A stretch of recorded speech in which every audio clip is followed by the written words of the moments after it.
The detention cell smelled like burnt ozone and defeat.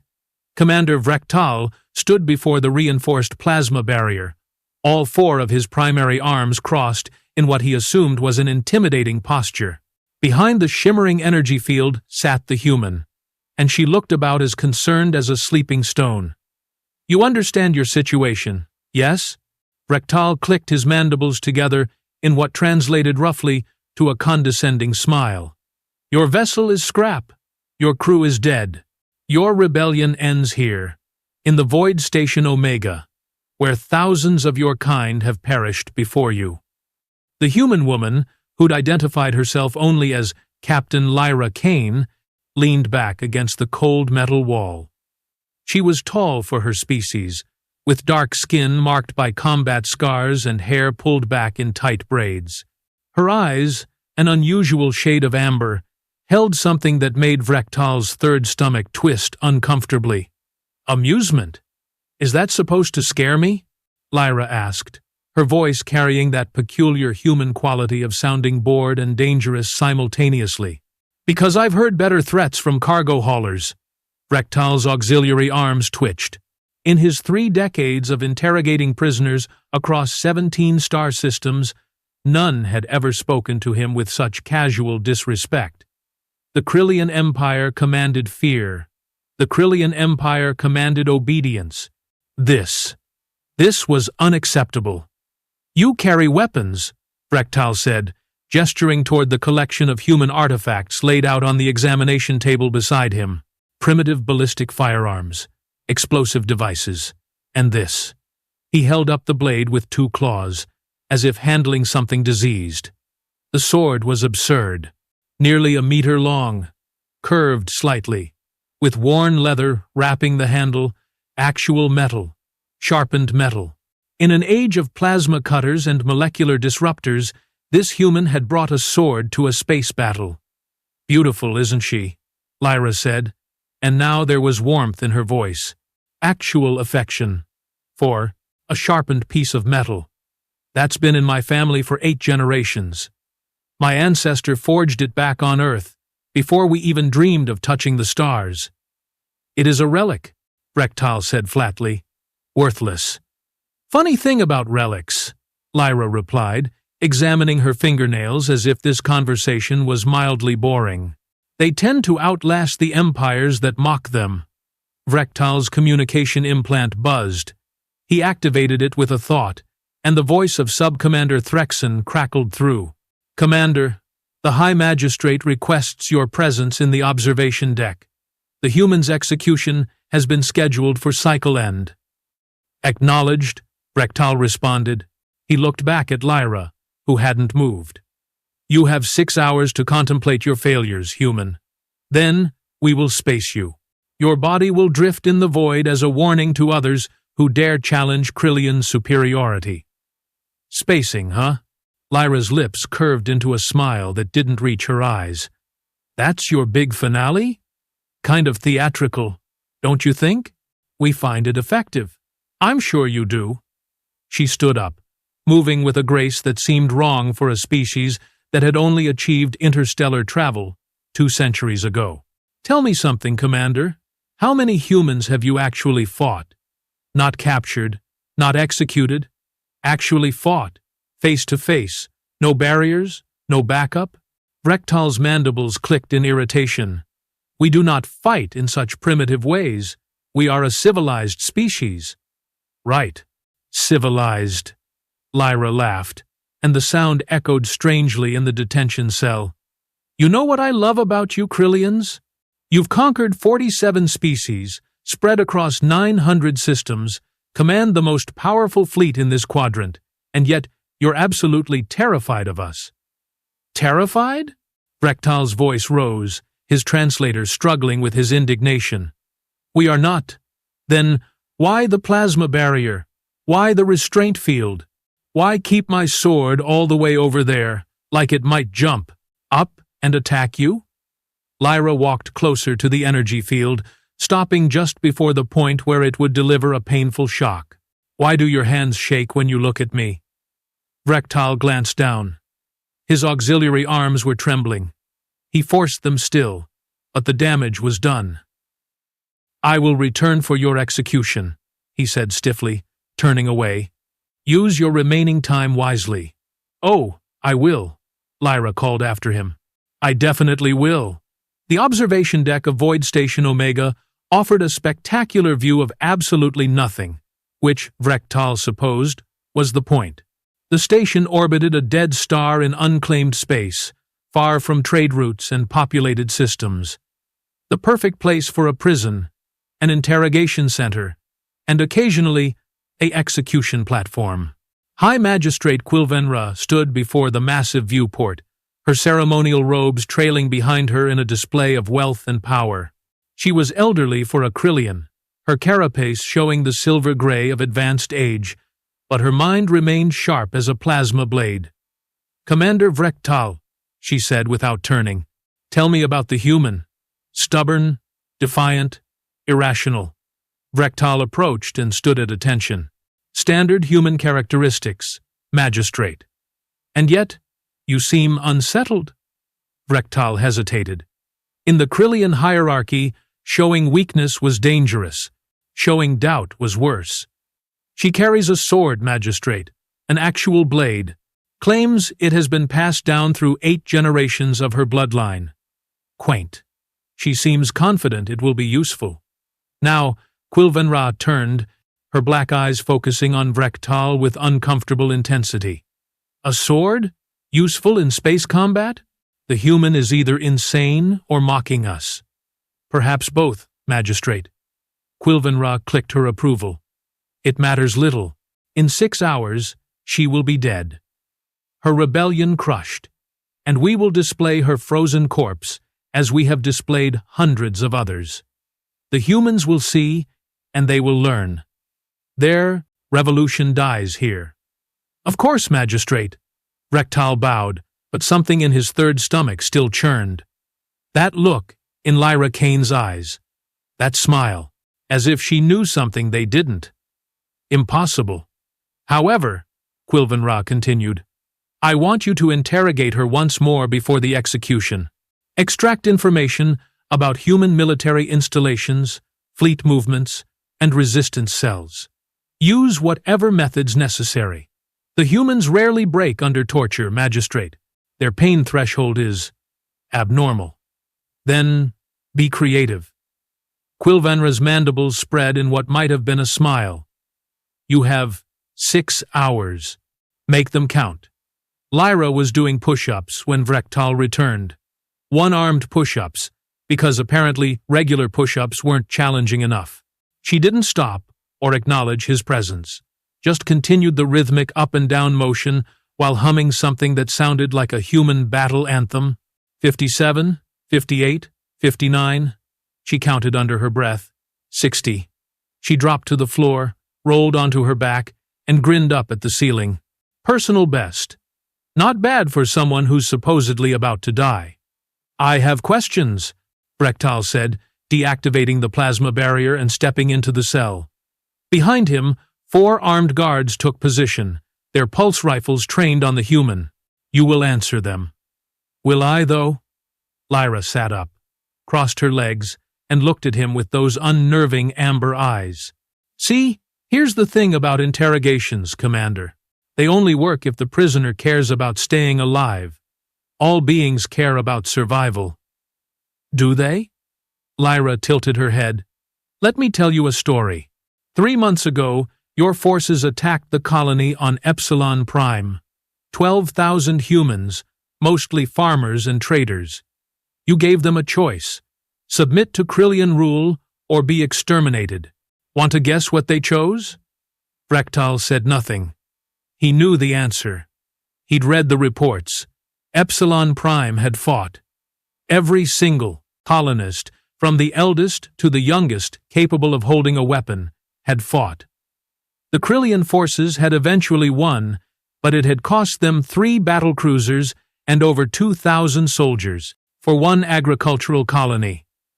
"They chose death," Lyra said softly. "Not because they were stupid, not because they were suicidal, but because some things matter more than breathing. You've conquered 47 species, Commander, but you've never fought anyone like us. And I think, deep down, you're starting to realize that. Your species is young, arrogant, technologically inferior. Vrek'tal activated his interrogation tablet, displaying star maps and military projections. Tell me the locations of your fleet staging areas. No, I can make you talk. You can try. Lyra's smile widened. But here's what'll happen. You'll hurt me. I'll heal. You'll hurt me worse. I'll heal slower. Eventually, you might break my body, but you won't break me. And when you space me in 6 hours, I'll die knowing that everything you did was pointless. That's the difference between your species and mine, Commander. You fight to conquer. We fight to survive. And survival isn't about winning. It's about making the enemy regret ever starting the war. One of the guards shifted nervously. Vrek'tal noticed and made a mental note to have that soldier reassigned. Weakness was contagious. Tell me about the sword, Vrek'tal said, changing tactics. Why carry such an obsolete weapon? Lyra's expression shifted, becoming thoughtful. You really want to know? I am asking, am I not? 8 generations ago, my ancestor was a soldier on Earth. Back then, we were still figuring out how to not kill each other over resources and territory. She fought in what we called the Water Wars, brutal conflicts over drinking water in a climate-collapsed world. She carried that sword into battle 17 times, killed enemy combatants, saved her unit, survived. Lyra paused, and for a moment, she looked sad. Eventually, the wars ended. Humanity pulled back from the brink, started working together instead of against each other. We reached the stars, built ships, met other species, and that sword got passed down, mother to daughter, 8 times. Each generation added something, a mark, a blessing, a prayer. Vrek'tal asked, genuinely curious despite himself. Hope? Lyra's eyes met his. I added hope that one day, when humanity needed it most, this blade would remind us what we're capable of, what we've survived, what we'll continue to survive. Sentimental nonsense. Maybe, Lyra shrugged, but that sentimental nonsense has kept my family alive through wars, plagues, famines, and now an alien invasion. Can you say the same about whatever ceremonial weapon your family carries? Vrek'tal had no response to that. His family's ceremonial blade was indeed kept in a secure vault, untouched, for 3 generations, a symbol of status rather than survival. The silence stretched between them, broken only by the ambient hum of the station's life support systems. You could cooperate, Vrek'tal said finally. Provide intelligence. Your life would be spared. You could be useful to the Empire. Lyra laughed, but this time it was harsh, bitter. Useful. Right. I've seen how you treat your useful prisoners, Commander. Genetic experimentation, neural conditioning, forced labor until their bodies give out. Thanks, but I'll take the quick death. Execution by spacing is not quick. The human body does not explode as your entertainment media suggests. You will suffocate slowly, your blood boiling in your veins, your lungs collapsing, your eyes… Yeah. I've read the medical reports. Lyra waved a hand dismissively. Still beats being your lab rat. At least in space, I'll die on my own terms. Vrek'tal stared at her. This human, this impossible, infuriating human, genuinely preferred death to submission. It made no strategic sense. It violated every principle of rational behavior. And yet, looking at her calm expression, he knew she meant every word. You are wasting your life, he said quietly. No, Lyra replied. I'm spending it. There's a difference. 4 hours until execution. Vrek'tal had tried everything. Pain compliance techniques that would have broken most species in minutes. Psychological manipulation. Offers of clemency. Threats against non-existent family members. Nothing worked. The human just sat there, taking each attempt with the same infuriating calm, occasionally cracking jokes that his translator struggled to interpret. "Your resistance is futile," Vrek'tal said, for what felt like the 100th time. "The Empire will crush your rebellion with or without your cooperation." "Probably," Lyra agreed. "But you know what? Every day we delay you, every resource you waste hunting us, every soldier we take down, that's a day some other species has to prepare, to arm themselves, to learn from our tactics. We're not fighting to win, Commander. We're fighting to buy time." "Time for what?" "For the next rebellion, and the one after that, and the one after that." Lyra's smile was sharp as her family blade. "Your empire has lasted 3,000 years. That's impressive. But empires fall, Commander. They always fall. And when yours does, humanity will still be here, telling stories about the time we made the mighty Krillians bleed." Vrek'tal's communication implant buzzed. "Commander, the execution chamber is prepared. High Magistrate Krillian requests the prisoner be brought up immediately." "Acknowledged." Vrek'tal looked at Lyra. "It is time." Finally, Lyra stood, stretching her arms above her head. "I was getting bored." The guards moved in, activating restraint fields around her wrists. Lyra didn't resist, just walked calmly between them as they led her from the cell. Vrek'tal followed, his auxiliary arms carrying her confiscated equipment, including the sword. The execution chamber was located on the station's outer hull, with massive viewing windows that allowed observers to watch prisoners being ejected into space. A crowd had already gathered, Krillian officers and dignitaries eager to witness the death of another human rebel. High Magistrate Krillian stood at the center, her robes catching the light from the distant stars. "Captain Lyra Kane," she announced, her voice amplified throughout the chamber. "You have been found guilty of rebellion against the Krillian Empire, destruction of imperial property, and conspiracy to commit acts of terrorism. The sentence is death by exposure to vacuum. Do you have any final words?" Lyra looked around the chamber, at the dozens of eyes watching her, at the airlock door that would open onto empty space, at the sword Vrek'tal still carried. Then she looked directly at the High Magistrate. "Yeah, actually, I have a request." Krillian's mandibles clicked in surprise. "You wish to make a request?" "Give me back my sword!" The chamber fell silent. Then, laughter. Dozens of Krillians laughing at the absurdity of the request. A sword! In space, where there was no air, no resistance, where momentum continued forever and temperature dropped to near absolute zero. "You want your weapon?" Krillian asked, clearly amused. "For what purpose?" "Sentimental value," Lyra said simply.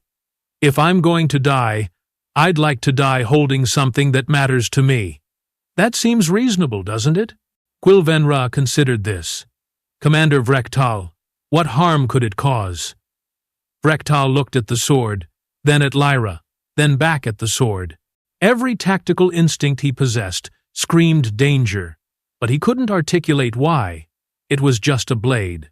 A useless blade in an environment where it couldn't function. "No harm, Magistrate," he said finally, handing the sword to Lyra. She took it reverently, her fingers tracing the worn leather grip. "Thank you, Commander. You have no idea what this means to me." "Enough sentimentality," Krillian commanded. "Place her in the airlock."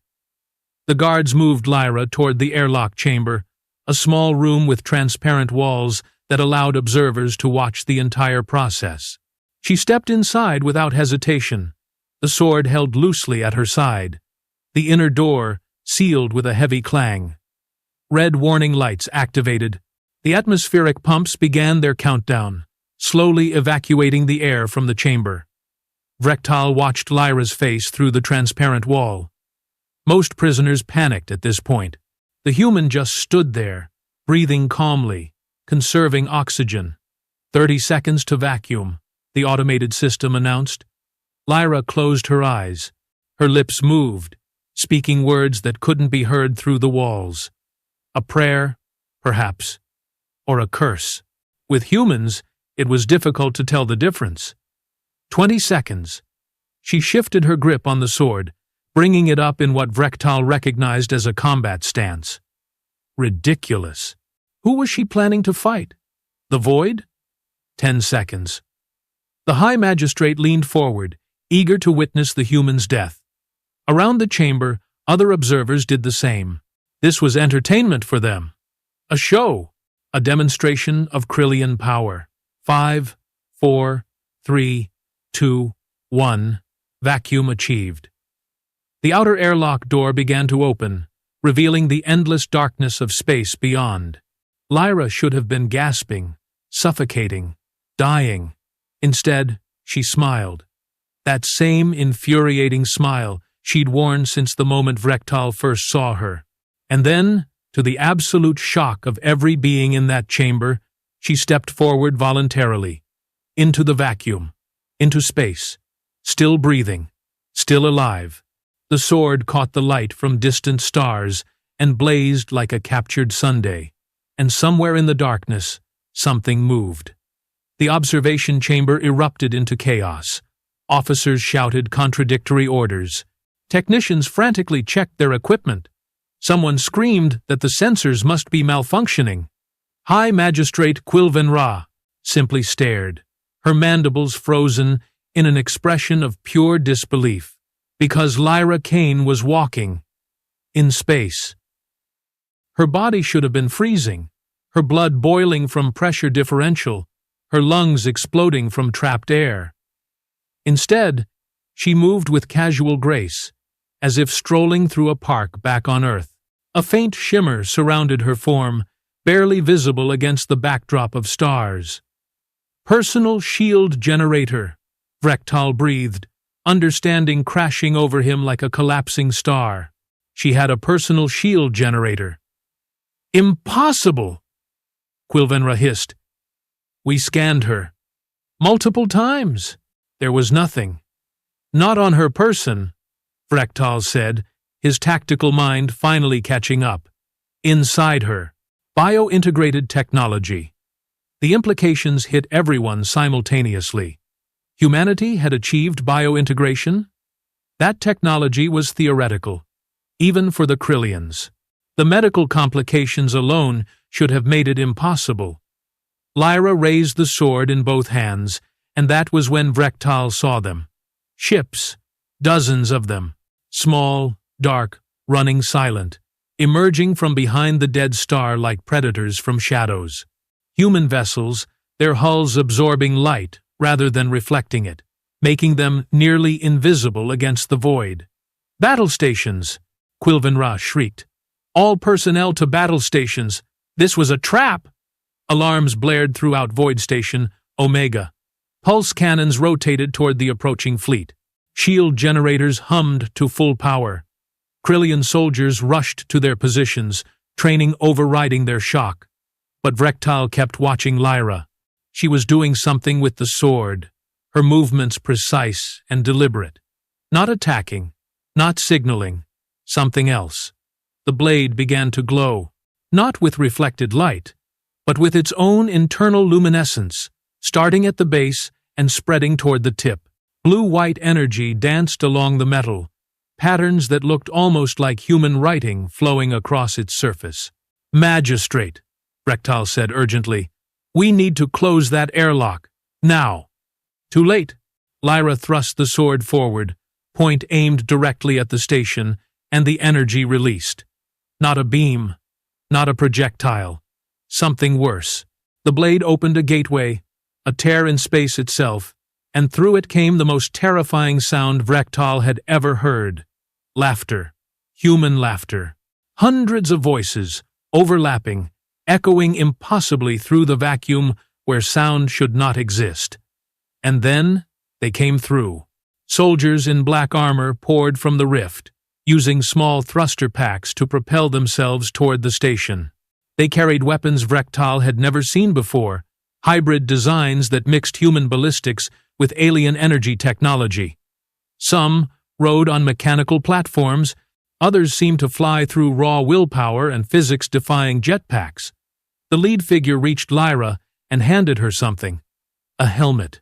She put it on, and her voice crackled through every communication channel on the station. "Hello, Void Station Omega. This is Captain Lyra Kane, of the Terran Liberation Front. You may remember me as your prisoner. Funny how things change, isn't it?" The human fleet opened fire. Not on the station. Not yet. On the Krillian warships positioned around it. Precision strikes that disabled engines and weapons systems without destroying hulls. They wanted prisoners. They wanted intelligence. They wanted revenge. "All ships engage," Krillian commanded. "Destroy them all!" The Krillian vessels returned fire, massive plasma cannons that could vaporize asteroids.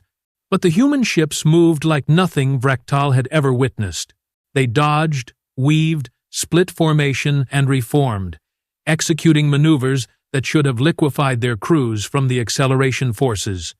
"Inertial dampening," Vrek'tal muttered. "They've solved inertial dampening." Another technology the Krillians had deemed impossible. Another advantage humanity had seized, while the Empire laughed at their primitive ships and obsolete weapons. Lyra and her boarding party reached the station's outer hull. They attached magnetic clamps and began cutting through, their tools slicing through reinforced armor like it was decorative foil. "Lock down all sections," Krillian ordered. "Seal the blast doors. Deploy the garrison troops." Throughout the station, heavy security doors slammed shut, dividing the facility into isolated segments. Garrison soldiers, the Empire's elite guards, rushed toward the hull breach points. These were warriors who had crushed rebellions on a dozen worlds. Surely they could handle one human boarding party. The first breach opened with a shower of molten metal. A grenade flew through, trailing smoke. Garrison troops dove for cover. The grenade exploded, not with fire or shrapnel, but with sound. A sonic pulse that bypassed Krillian armor and struck directly at their sensitive auditory organs. Soldiers collapsed, their equilibrium destroyed, ichor leaking from their ears.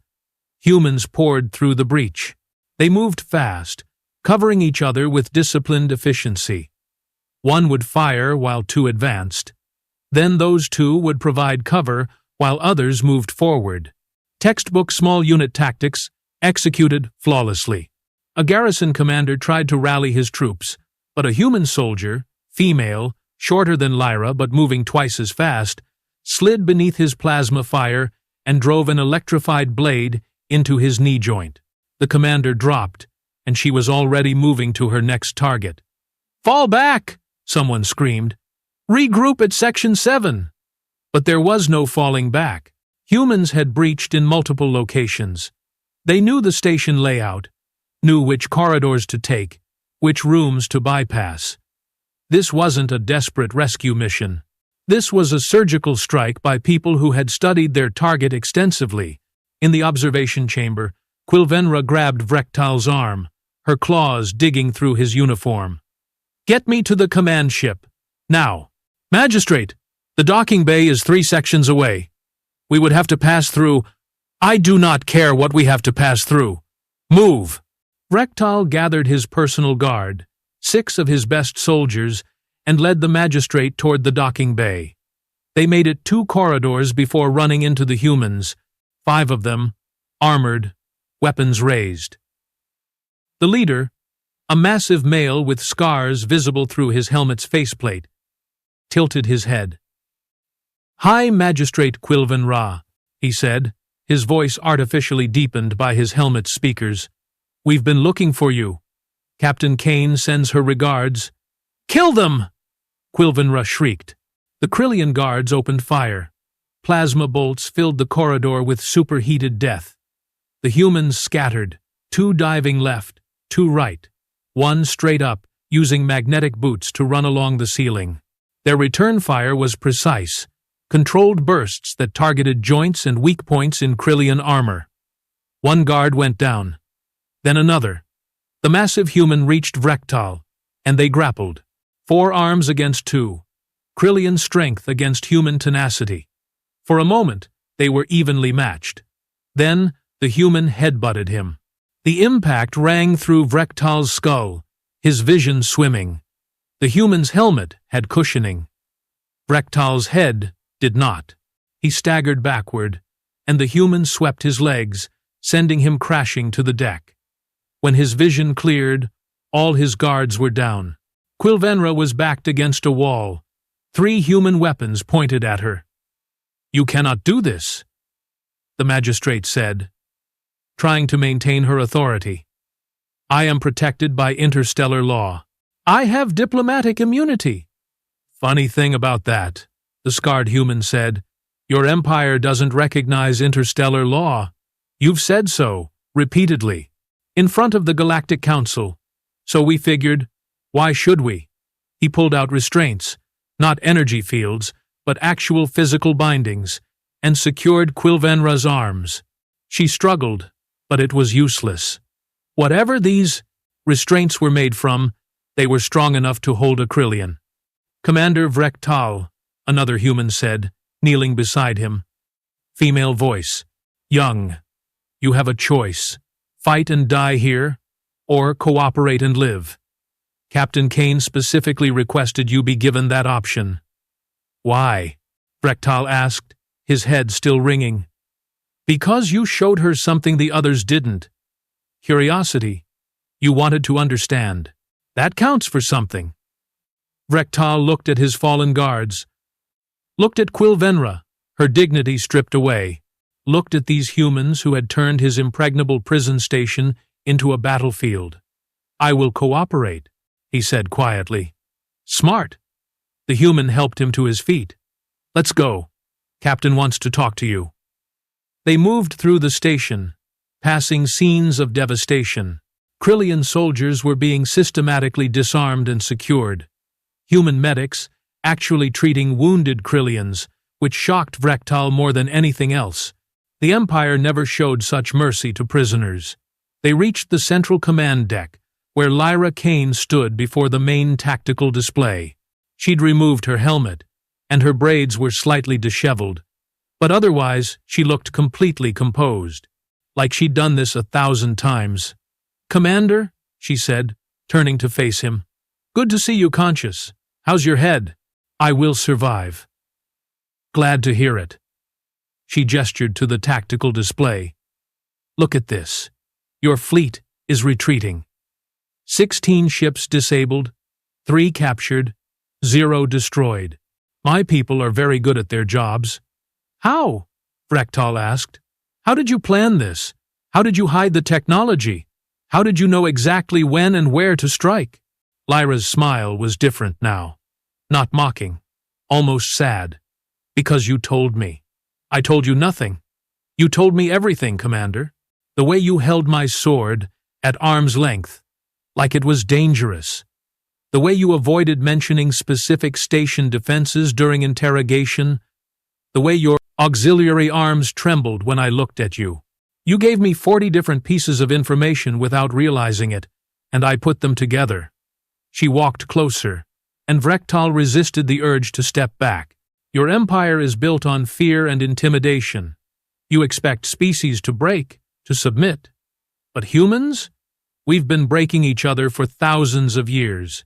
We know every interrogation technique, every psychological trick, every pressure point. Not because we're better warriors, because we've been at war with ourselves longer than you've had interstellar travel." "And the technology?" Vrek'tal asked. "The bio-integrated shield generator? The inertial dampeners? Those are decades beyond human capability." "We're decades beyond," Lyra corrected. "Turns out, when you're fighting for survival against an overwhelmingly superior enemy, you innovate pretty fast. We had help too. Other species your empire conquered. Refugees who brought their knowledge to human space. We shared. We collaborated. We built something new together." The tactical display showed the last Krillian warship retreating to jump distance. The battle was over. Humanity had won. "What happens now?" Vrek'tal asked. "Now?" Lyra looked at the display thoughtfully. "Now we take this station, extract every bit of intelligence from its computers, and use it to free every prisoner you're holding. Then We're going to broadcast a message across every communication channel in this sector. A message that says humanity will no longer accept subjugation, that we will fight, that we will win, and that any species who wants to join us is welcome. You will start a war that will consume entire star systems. No, Commander. Lyra's eyes met his. Your empire started that war 300 years ago, when you invaded our colonies. We're just finishing it. Quilvenra, secured nearby, finally found her voice. You are primitives, barbarians. You cannot possibly believe you can defeat the full might of the Krillian Empire. Probably not, Lyra admitted cheerfully. But here's the thing about humans. We don't need to defeat you completely. We just need to make conquering us more expensive than it's worth. Every battle you win, you lose ships, soldiers, resources. Every victory costs you. Your people will start asking why they're dying to control a species that refuses to be controlled. And when that happens, your empire will collapse from within. Not with a bang, with a whimper. She turned back to Vrek'tal. You're a smart male, Commander. Smart enough to see where this is heading. So, I'm going to make you an offer. Work with us. Help us understand Krillian military strategy, technology, or psychology. In exchange, when this war ends, we'll ensure you're treated fairly. Maybe even help you find a new purpose. You want me to betray my species? I want you to save them, Lyra corrected. Your empire is dying, Commander. It's been dying for centuries, consuming species after species, never sustainable, never building anything that lasts. We're just accelerating the inevitable. You can go down with it, or you can help build something better. Vrek'tal looked at her, at this human who had been his prisoner mere hours ago, who had endured interrogation without breaking, who had walked into vacuum like it was a casual stroll, who had orchestrated a military operation that would be studied for generations. I need time to consider, he said finally. Fair enough. Lyra nodded. You have until we reach human space, about 6 days at current velocity. Think carefully, Commander. The universe is changing. The question is whether you change with it or get left behind. 6 days later, Vrek'tal stood in the observation lounge of the human carrier Freedom's Price, watching their approach to New Terra, humanity's largest colony outside Earth. The planet glowed blue and green in the darkness, city lights visible on the night side. Behind him, Lyra Kane entered, carrying 2 containers of what his translator identified as coffee. She handed him one. It's bitter, she warned, but it helps you think. Vrek'tal accepted it cautiously. The liquid was hot, almost painful to his temperature-sensitive palps, but she was right. It did help him think. I have made my decision, he said, and I will help you, not because I believe humanity will win, but because I have seen what my empire has become, what we have lost in our pursuit of conquest. If there is a chance, even a small chance, to build something different, something better, I should take it. Lyra sipped her coffee, looking out at New Terra. That's all any of us can do, Commander. Take our chances. Make our choices. Try to be better than we were yesterday. What about my sword? He asked suddenly. The one that opened the gateway. That was not simply a blade. No, Lyra agreed. It was a key. A very old, very advanced key left behind by a species that existed long before Krillians or humans walked among the stars. We found it on my family's property 3 years ago, buried in what used to be an ancient lake bed. Took us 2 years to figure out what it was, another year to learn how to use it. And you carried it into battle, risked losing it. Some things are worth the risk. Besides, I had faith it would come home, faith in my ancestors, faith in my team, faith in myself. Sometimes that's all you need. The ship shuddered slightly as it entered New Terra's orbit. Somewhere in the hold, liberated prisoners from Void Station Omega prepared for their first glimpse of freedom in years. Some would return to their home worlds, others would stay, joining humanity's growing alliance. "Your species is strange," Vrek'tal said after a long silence, "sentimental, irrational, willing to die for abstract concepts. By all logic, you should have been extinct long ago. And yet, here we are," Lyra said softly. "Still fighting, still surviving, still hoping for something better." She raised her coffee container. "To unlikely alliances, Commander." Vrek'tal hesitated, then raised his own. "To new beginnings." Their containers clinked together, a small sound in the vastness of space. But it was a start. And sometimes, Vrek'tal was learning, starts were enough. Below them, New Terra turned slowly in the darkness, a world of second chances and impossible dreams. And somewhere in the void, carried on quantum communication channels, a message spread across the stars. Humanity was no longer prey. Humanity was a partner, and anyone willing to fight for freedom was welcome at their side. The war was far from over, but for the first time in centuries, the outcome was no longer certain. And that uncertainty, that beautiful, terrifying possibility of change, was the most human thing of all. 3 months after the liberation of Void Station Omega, High Magistrate Quilvenra stood trial before a tribunal of 17 species.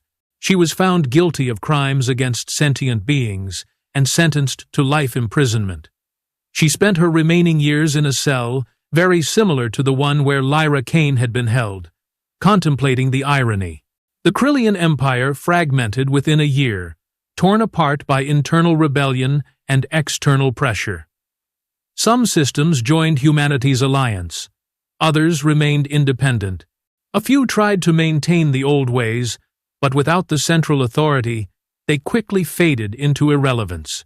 Commander Vrek'tal became an advisor to the Alliance military, his knowledge of Krillian tactics proving invaluable. He never returned to his homeworld, but letters from his family eventually reached him. They were angry at first, then curious, finally understanding. Change was hard, but necessary. Captain Lyra Kane continued fighting for 3 more years before retiring to teach military strategy at New Terra's academy. Her sword, the 8th-generation blade that had served as both weapon and key, was placed in a museum. But every year, on the anniversary of the liberation, she took it out and carried it through the streets, a reminder of what they had fought for, what they had won, and what they would continue to fight for, as long as freedom needed defending, because that was the human way. Not because they were the strongest, not because they were the smartest, but because they simply refused to accept defeat. Some called it stubbornness, others called it courage. Lyra called it hope. And in the end, that made all the difference.